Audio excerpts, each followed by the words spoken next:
in our mindset, or at least mine, I mean, it was nothing special. It was just what you did. And, I was never afraid of anything. I don't know why, but I never was.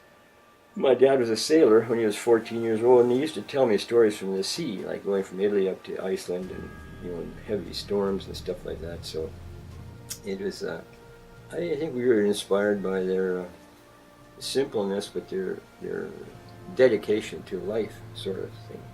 And I think that's what always held with me, that there's always tough times ahead, but you get through it. Even when you're training, you get so tired. And sometimes I've been in races and I think, why am I doing this? I'm going up a hill, I'm just half dead. I can hardly move my legs, I've been puffing and not enough air. And you wonder, but then when you get on the flats and go downhill, you recover. And then when the race is over, you feel like you really accomplished something, no matter if you're first or last or middle or what. I did the best and better that I wanted to do. In the Olympics, they'd say, well, Irvin, you're going to be, we won the Canadian championship, Clarence and I. So they'd say, well, you're chosen to be on the Olympic team now, you'll have to raise some money. I mean, me. So I was starting to raise some money in our own home club in Caris.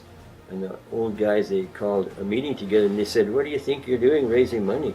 I said, I was told I had to. And, so I couldn't train, so it was a different game in those days. We never made, you had a job, you had to quit your job or whatever and go. So it was, it wasn't easy, really.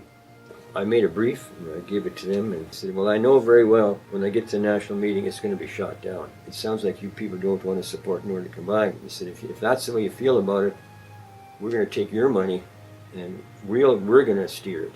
Well, then right away the mood of the meeting changed, and so then the Nordic Combined discipline was formed. But that was a major thing to do. And it was a small meet, but every meet you go to is an Olympics for you.